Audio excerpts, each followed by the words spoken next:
Setiap hari kita mengisi ruang-ruang kehidupan, bekerja, belajar, memilih, dan bersuara. Tapi apa artinya semua itu tanpa kebebasan untuk menentukan arah hidup kita sendiri?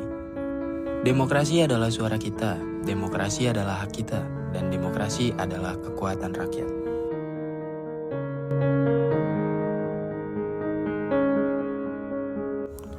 Demokrasi bukan hanya sebuah sistem politik. Demokrasi adalah ruang di mana setiap orang punya hak yang sama untuk berbicara, memilih, dan ikut menentukan arah negara. Tidak ada suara yang lebih berharga dari suara lainnya. Setiap warga negara memiliki hak berpendapat, hak memilih, dan hak mengawasi pemerintah.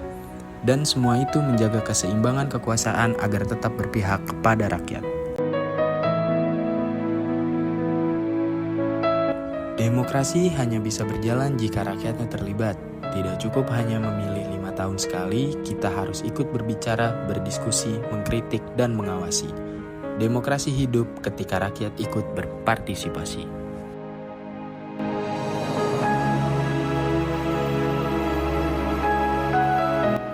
Menurut saya, demokrasi itu kebebasan untuk berpendapat tanpa takut. Kita bisa menyampaikan kritik, ide, dan pendapat secara terbuka.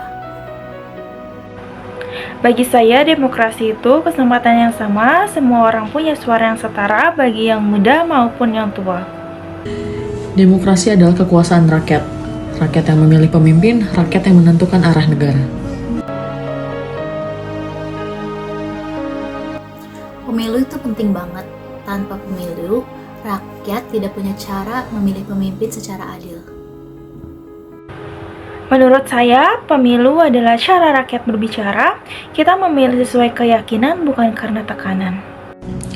Pemilu menjaga kekuasaan tetap sehat. Kalau pemimpin tidak amanah, rakyat bisa menggantinya.